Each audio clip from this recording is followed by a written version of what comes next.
साल था 2003 और उस साल 30 अक्टूबर को ही छठ पूजा मनाया जा रहा था, पहली अरग जिसे कहते हैं। और उसी पहली अरग से मात्र 2 दिन पहले मुख्यमंत्री राबड़ी देवी के पति लालू यादव जी एक कैसेट रिलीज होने पे, क्योंकि उस दौर में कैसेट बड़ी चीज थी, तो उसके रिलीज होने के प्रोग्राम में गए हुए थे। दूसरी तरफ पटना के घाटों की स्थिति बहुत खराब थी, हद से ज्यादा बदतर स्थिति थी। सभी घाटों पे पूरी तरह से कीचड़ जमे हुए थे, कूड़ा कचरा सुअर घूम रहा था और शासन प्रशासन कहीं कुछ नहीं था। रोड जो घाट तक पहुंचते हैं वो भी टूटे हुए थे। पत्रकारों का एक जत्था वहां पे पहुंचा हुआ था। पत्रकारों ने जब मौका मिला तो राबड़ी देवी जी से, यानी कि मुख्यमंत्री जी से सवाल पूछा कि 2 दिन के बाद छठ है और घाटों की स्थिति बहुत खराब है, कीचड़ है, गंदगी है, वहां पे सरकार कुछ कर क्यों नहीं रही है। तो उस समय की मुख्यमंत्री जी का जवाब था, ये तो भगवान की मर्जी है, भगवान चाहते हैं लोग कीचड़ में ही पूजा करें, सूखे में नहीं, तो हम लोग क्या कर सकते हैं। हम लोग का मतलब बिहार सरकार। ये बात मुख्यमंत्री जी बोल रहे थे, बिहार के मुख्यमंत्री। लालू यादव जी वहीं पे भी थे। वो कुछ बोलते उससे पहले राबड़ी देवी जी ने एक और लाइन बोल दिया। उन्होंने कहा, यही लोग होते हैं ना जो नदी में कचरा फेंकते हैं, गंदगी करते हैं, सारा कचरा वहां पे फेंक देते हैं तो कीचड़ हो जाता है, गंदगी हो जाती है नदी में। अब हम क्या करें। अब तक लालू यादव राबड़ी देवी के इन स्टेटमेंट्स जो वो दे रही थी उसकी गंभीरता को भांप चुके थे और राबड़ी देवी उसके बाद कुछ और बोलती उससे पहले ही बीच में आके लालू यादव इंटरफेयर करते हैं और बोलते हैं कि घाटों की स्थिति बहुत अच्छी है क्योंकि गंगा नजदीक आ गई है, यानी कि गंगा का जल स्तर ऊपर आ गया है तो स्थिति बहुत अच्छा है, कोई दिक्कत नहीं है। जब पत्रकारों ने लालू यादव से बोला कि घाट पर तो पूरा का पूरा कचरा फैला हुआ है, कीचड़ फैले हुए हैं, वहां पे लोग जाएंगे तो उसमें फंस जाएंगे, गाड़ी वहां पहुंच नहीं सकती है, सब लोग जाएंगे कैसे। तब लालू यादव जी का जवाब था, मंझे हुए पॉलिटिशियन के जैसा, पूजा तो करना ही है। ये लालू यादव जी के शब्द हैं, पूजा तो करना ही है, कचरा में खड़ा होकर करना पड़ेगा तो कचरा में खड़ा होकर कीजिए, क्योंकि कीचड़ पर पत्थर से ढलाई तो होगी नहीं, अब ये तो संभव है नहीं। और जिनको ज्यादा परेशानी हो रही है वो सब तालाब में भी तो छठ पूजा कर ही रहे हैं। कुछ लोग जिनको तालाब नहीं मिल रहा है वो लोग हैंडपंप या जो ट्यूबवेल होता है उससे पानी जमा करके उसमें भी कर रहे हैं, कोई दिक्कत नहीं है। वैसे ये 2003 का दौर था। 90 के दशक तक पटना में जो तालाब होते थे उसमें बहुत कम तालाब थे। पटना में तालाबों में बहुत कम छठ पूजा मनाया जाता था। आज के दौर में, आज का इस साल का देखिएगा तो इस साल पूरे पटना में 63 तालाबों में, 2024 की बात कर रहा हूँ, 63 तालाबों में छठ पूजा हो रहा है। उसके साथ साथ 107 घाटे हैं, उसके साथ 45 पार्क है। इतने जगहों पे हो रहा है छठ पूजा पटना के अंदर सिर्फ। तो उस दौर में बहुत कम तालाब होते थे, तो उन्होंने कहा ट्यूबवेल में लोग कर रहे हैं, पूजा कर सकते हैं।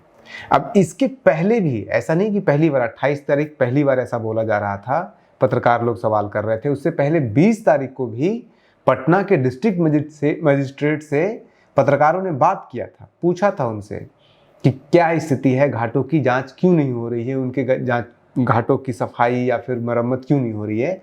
तो पटना के डीएम उस समय दीपक प्रसाद हुआ करते थे। उन्होंने जवाब में पत्रकारों को कहा था कि आप लोग निश्चिंत रहिए, 27 तारीख तक सारे के, एक हफ्ता उन्होंने टाइम दिया था कि 1 तारीख तक, 1 हफ्ते के अंदर सब कुछ सही हो जाएगा। 23 तारीख तक सारे रोड बन जाएंगे और 27 तारीख तक सारे के सारे सफाई और जितने भी काम बचे हैं सब कुछ कर लिया जाएगा। और ये 28 तारीख हो चुका था, 27 का डेडलाइन क्रॉस हो चुका था। हालांकि पटना डिस्ट्रिक्ट मजिस्ट्रेट का जो ऑफिस था, उस डिस्ट्रिक्ट मजिस्ट्रेट के ऑफिस के नाम से ही एक घाट भी है पटना में, आज भी घाट है। और उस दौर में 2003 के दौर में सबसे फेमस घाट हुआ करता था पटना कलेक्ट्रेट का घाट।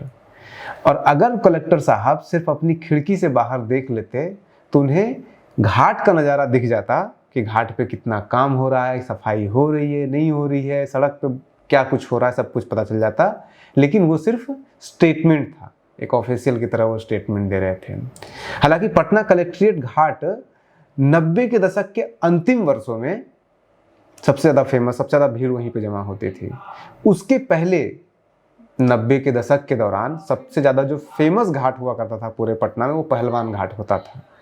ये वही पहलवान घाट है। अच्छा, 2003 के उस साल में पहलवान घाट, कलेक्ट्रेट घाट समेत सारे घाटों को डेंजरस घोषित कर दिया गया था। लगभग 6-7 घाट को घोषित किया गया था खतरनाक, और वहाँ पे लोगों को, छठ व्रतियों को जाने से मना किया गया था। ये पहलवान घाट वही पहलवान घाट है जहाँ पे मुख्यमंत्री जी यानी कि राबड़ी देवी जी जब पहली बार 1997 में मुख्यमंत्री बनी थी, तब तक उसी पहलवान घाट पे अर्घ दिया करती थी। और 97 में चूंकि वो मुख्यमंत्री बन गई थी, अब जुलाई के एंड में बनी ही है, तो अक्टूबर आते आते मुख्यमंत्री आवास के अंदर तालाब नहीं खता गया था, इसलिए पहलवान घाट पे जाके की थी। लेकिन मुख्यमंत्री बनने से पहले हमेशा पहलवान घाट पे ही जाकर के अपना अर्घ देती थी। लेकिन अब मुख्यमंत्री बन चुकी थी 1998 में, जो एक अन्य मार्ग है उस अन्य मार्ग के अंदर ही तालाब खद दिया गया और उसी में मुख्यमंत्री जी छठ करने लगी। और उसके बाद मुख्यमंत्री जी कभी किसी घाट पे छठ करने के लिए नहीं गई, यानी कि राबड़ी देवी जी, और पिछले 7 सालों से तो वो छठ भी नहीं कर रही है। ये जो पहलवान घाट था, ये कलेक्ट्रेट घाट के बनने से पहले या उसके फेमस होने से पहले सबसे प्रसिद्ध घाट हुआ करता था उस दौर में, 90 के दशक के दौरान। और राबड़ी देवी 1974 से पटना में थी, कभी आती थी जाती थी, लेकिन 90 के बाद मुख्यमंत्री बनने के बाद तो लगातार ही रह रही थी। पहली बार 1974 में आई थी पटना वो, और उनका शगुन ऐसा था कि जिस दिन 74 में पटना में आई थी, जिस दिन वो पहुंची पटना, उसी दिन लालू यादव एक केस में अरेस्ट हो गए थे। तो उसके बाद अप डाउन होता था, लेकिन 1990 में जब मुख्यमंत्री बनते हैं तो उसके बाद लगातार यहाँ रह रही थी, और तब से लगातार छठ इसी पहलवान घाट पे कर रही थी। इस साल, अभी 2-3 साल, इस साल का तो पता नहीं अभी कहाँ पे सबसे ज़्यादा क्राउड होता है, लेकिन अभी 2020 तक का जो डेटा है, 2020 के डेटा के अनुसार सबसे जो फेमस घाट था, यानी कि सबसे ज़्यादा जो भीड़ लगी थी जिस घाट के ऊपर 2021 में, वो घाट था बांस घाट। बांस घाट में सबसे ज़्यादा भीड़ लगी थी। अब 2003 के जो स्टेटमेंट मैंने कहानी सुनाया आपको, उस 3 की कहानी की एक और कहानी है। अब तक छठ बिहार से बाहर जा रहा था, दिल्ली में मनाना शुरू हो गया था। 90 के दशक में 1994 में ही दिल्ली में पहली बार बीजेपी दिल्ली के यमुना के छठ घाटों की सफाई की थी, और उसके बाद फिर दिल्ली में मनाया जाने लगा था, चेन्नई में भी मनाया जा रहा था। और इंटरेस्टिंग फैक्ट ये है 2003 के छठ का, महत्वपूर्ण बात ये है कि लालकृष्ण आडवाणी जी, 2004 में लोकसभा चुनाव था, तो लालकृष्ण आडवाणी जी 2003 के छठ के दौरान, यानी कि 6 महीने पहले, चुनाव से 6 महीने पहले राष्ट्र रक्षा यात्रा पे निकले हुए थे, और उसमें वो चेन्नई पहुंचे हुए थे। वो चेन्नई से गुजर रहे थे और उन्होंने देखा कि बगल में लोग छठ कर रहे हैं। उन्होंने अपने रथ को रोका, उतरे, जहाँ पे छठ हो रहा था वहाँ पे गए, आशीर्वाद लिया, और उसके बाद फिर अपनी यात्रा को जारी किया था। एक लालकृष्ण आडवाणी चेन्नई में होते हुए, खुद आडवाणी जी कहीं और के हैं, किसी और राज्य का छठ से उनका कोई लेना देना नहीं था, ये 2003 की बात है। चेन्नई में गुजरते हुए छठ का आशीर्वाद दे रहे थे, छठ माई का आशीर्वाद ले रहे थे, और हमारे मुख्यमंत्री लोगों को ये कह रहे थे कि कीचड़ है तो क्या हुआ, हम क्या करें कीचड़ है तो।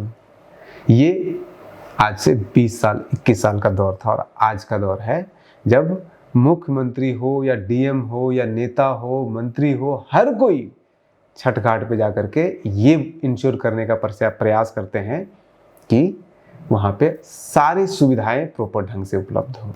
पिछले कुछ सालों से पटना के अंदर घाटों की संख्या या फिर पार्क की संख्या या फिर तालाबों की संख्या जहाँ पे छठ पूजा किया जाता है उसकी संख्या बढ़ रही है, और लगातार बढ़ रही है।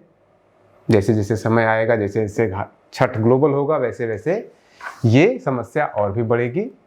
लेकिन छठ है तो मनाना तो है, और सरकार के लिए इसके लिए मुस्तैद रहना पड़ेगा। आप बने रहिए न्यूज़ हंटर के साथ, हम मुस्तैद रहेंगे बिहार की संस्कृति और बिहार के इतिहास के साथ। सबको आईना दिखाना हमारा काम और हमारा पेशा भी है। बने रहिए न्यूज़ हंटर के साथ। नमस्कार।